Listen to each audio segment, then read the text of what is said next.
What if the life you want isn't hiding behind one huge decision, but inside the tiny, boring choices you make every single day? A 1% shift, repeated long enough, can completely reshape who you become. That's the strange, quiet power at the heart of this book. James Clear's Atomic Habits has become one of the most talked about self-improvement books of the last decade, read by millions of people trying to finally stick with exercise, reading, saving money, or quitting something that's holding them back. It's for anyone who has set a big goal, felt motivated for a week, and then quietly slid back to old routines. The book isn't about willpower or dramatic overhauls. Instead, it argues that our results are simply a byproduct of the small, repeated actions we take, and that changing those tiny actions is the real lever for lasting transformation. The first big idea is that small improvements compound just like interest in a bank account.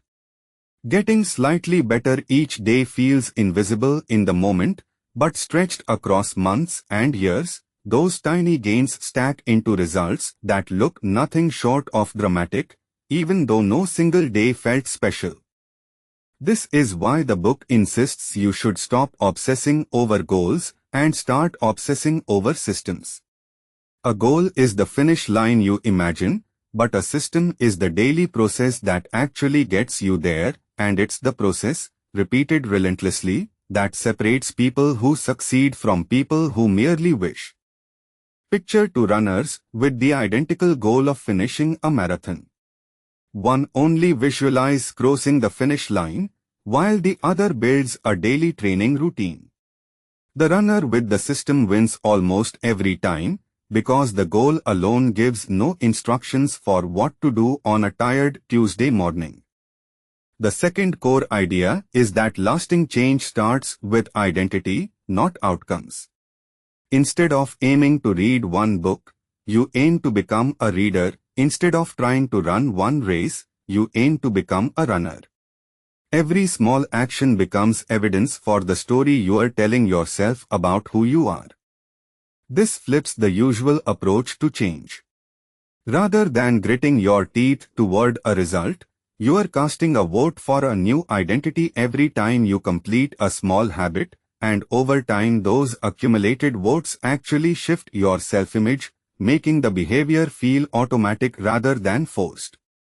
The heart of the book is a simple four-part loop behind every habit: a cue that catches your attention, a craving that creates desire, a response that is the actual behavior, and a reward that satisfies you and cements the pattern.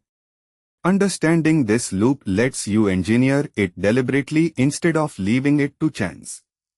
From that loop, the book builds 4 practical laws for building good habits: make it obvious, make it attractive, make it easy, and make it satisfying. Want to eat healthier? Put fruit on the counter where you'll see it, pair the meal with something enjoyable, prep it in advance, and track your streak so progress feels rewarding. To break bad habits, you simply flip each law. Make the cue invisible, the habit unattractive, the action difficult, and the outcome unsatisfying.